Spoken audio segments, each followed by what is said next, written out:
نبی کریم صلی اللہ علیہ وسلم کے دور میں ایک شخص تھا، صحیح، ایک لڑکا تھا، بلکہ یہودیوں کے ہاں وہ اس کا نام تو صاف یا صافی تھا، صحیح، لیکن اس کو ابن سیاد کے نام سے وہ مشہور تھا۔ بالکل بالکل،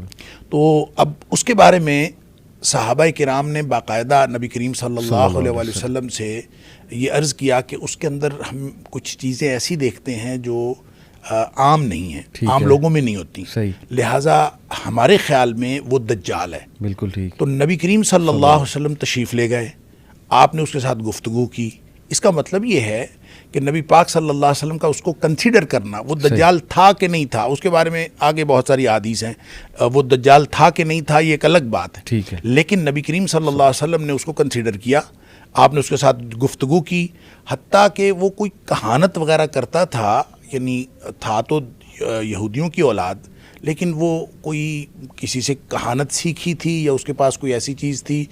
کہانت کہتے ہیں کسی چیز کا حساب لگا لینا، بالکل صحیح، اور وہ حساب لگا لیتا تھا، اس کو کوئی قدرتی صلاحیت تھی یا جو بھی کچھ تھا، تو وہ ایک ایسی بات کرتا تھا جس سے لوگوں کو شک ہوتا تھا کہ یہ کوئی مافوق الفطرت قسم کی چیز، صحیح، اس لیے صحابہ کرام نے نبی پاک صلی اللہ علیہ وسلم سے فرمایا۔ آپ نے جا کے نا امتحان لینے کے لیے آپ نے یہ فرمایا بھی کہ آپ نے فرمایا کہ تم بتاؤ کہ میں نے دل میں کیا چیز سوچی ہے، صحیح، تو وہ آگے سے کہنے لگا دخ۔ اچھا، نبی کریم صلی اللہ علیہ وسلم فرماتے ہیں میں نے دخان یعنی دھواں سوچا تھا، اور اس شخص نے ایسی ہی بات اس سے ملتی جلتی بات گیس کر لیا اس نے، یعنی اس نے ایک بہرحال اس کا گیس جو تھا قریب تھا، تو آپ صلی اللہ علیہ وسلم نے فرمایا کہ اس سے آگے تو نہیں جا سکتا، گویا حتمی علم تو اللہ کے پاس ہوتا ہے، اور یہ تک بندی کر لیتے ہیں لوگ جو حساب کتاب لگاتے ہیں کاہن وغیرہ، تو اس نے ایسی بات کر لی۔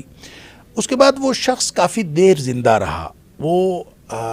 یعنی عمر فاروق رضی اللہ تعالیٰ کے دور میں بھی تھا، اور لوگ جو ہیں اس کے بارے میں بعض لوگوں نے تو صحابہ کرام کے بیانات آتے ہیں کہ ہم نے تو کنفرم سمجھا ہوا تھا کہ یہی دجال۔ اس پر پھر ابو سعید خدری رضی اللہ تعالیٰ کی ایک حدیث جو ہے وہ ہمیں اس کے بارے میں ایک رہنمائی فراہم کرتی ہے۔ حضرت ابو سعید خدری رضی اللہ تعالیٰ عنہ فرماتے ہیں کہ ہم حج کے لیے گئے تو ساتھ وہ بھی تھا، اچھا، تو راستے میں کسی جگہ میں بیٹھے تو کہتے ہیں کہ مجھے اس سے، ابو سعید خدری رضی اللہ تعالیٰ عنہ، مجھے اس سے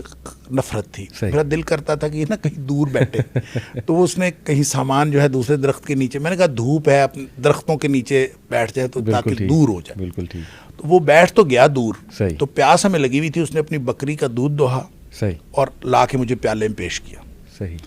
ابو سعید خدری رضی اللہ تعالیٰ فرماتے ہیں میں اس کے ہاتھ سے دودھ پینا نہیں چاہتا تھا، لہٰذا میں نے اس کو کہا بھی اتنی شدید گرمی ہے اور یہ دودھ بھی گرم ہے، میں نہیں پیتا، صحیح، اور آپ نے یہ کہہ کے نا اس کا دودھ واپس کر دیا، ٹھیک، تو اس کو سمجھ بھی آ گئی کہ نا یہ اوائڈ کر رہے ہیں، تو اس نے پھر یہ بات کہی، اس نے کہا دو لوگ مجھے دجال سمجھتے ہیں، حالانکہ نبی کریم صلی اللہ علیہ وسلم کی حدیث ہے کہ وہ کافر ہوگا، بالکل اور میں تو مسلمان ہوں، ہاں، میں حج کرنے کے لیے جا رہا ہوں۔ صحیح، پھر نبی کریم صلی اللہ علیہ وسلم نے فرمایا کہ وہ لا ولد ہوگا، بالکل میری تو اولاد ہے، میں اپنی اولاد چھوڑ کے آیا ہوں، مدینے میں میرا لڑکا ہے، میرا بیٹا۔ صحیح، پھر نبی کریم صلی اللہ علیہ وسلم نے فرمایا مدینہ اور مکہ میں وہ داخل نہیں ہو سکے گا، جی ہاں، تو میں تو مدینہ منورہ میں رہتا ہوں اور مکہ میں جا رہا ہوں۔ صحیح، یہ تین باتیں ابو سعید خدری رضی اللہ عنہ فرماتے ہیں جب اس نے یہ کہیں تو مجھے یہ یقین ہو چلا کہ یہ بندہ تو دجال نہیں ہے، اور میں نے اب تک کی جتنی اس کے بارے میں کنسیڈریشنز رکھی تھیں میں نے سوچ لیا کہ اب نہیں رکھنی، ٹھیک ہے، لیکن اس نے ساتھ ہی جو اگلی بات کی، مسلم شریف کی حدیث ہے، بالکل، اس نے جو اگلی بات ساتھ ہی کر دی کہ اس نے کہا البتہ مجھے پتہ ہے کہ دجال کہاں پیدا ہوا ہے، دجال کے پیدا ہونے کے بارے میں مجھے معلوم ہے، اور یہ بھی معلوم ہے وہ کہاں ہے، صحیح،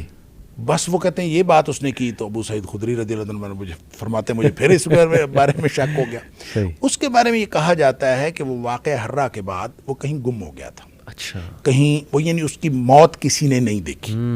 وہ شخص گم ہو گیا تھا، اس لیے جو لوگوں نے تطبیق دی ہے محدثین نے، تمیم داری والی حدیث آپ لوگوں کو معلوم ہے، وہ شاید عوام الناس کو بھی معلوم ہوگی، جنہوں نے جا کے دجال کو دیکھا تھا، صحیح، تو ان دونوں احادیث کو تطبیق دیں، اور اس طرح کی یہ جو ابن سیاد والی ساری، ابن سعید بھی اس کو بعض لوگ کہتے ہیں، اس کو اب تطبیق دیں تو جو نتیجہ نکلتا ہے، جو علماء نے نتیجہ نکالا ہے وہ یہ کہ یہ شخص جو تھا نا یہ کوئی غالباً شیطان تھا، اچھا، شیطان کا کوئی پرتو تھا، اور اس کا کنیکشن تھا اس شخص کے ساتھ، دجال کے ساتھ. اچھا. وہ جو اصل دجال ہے، یہ دجال نہیں تھا، ٹھیک ہے، لیکن اس کا کنیکشن اس کے ساتھ تھا. کنیکشن اس کے ساتھ. اور یہ پھر دوڑا بھی وہاں سے ہے. اور بعض نے کہا کہ شیطان نے ایک انسانی روپ دھارا ہوا تھا، صحیح.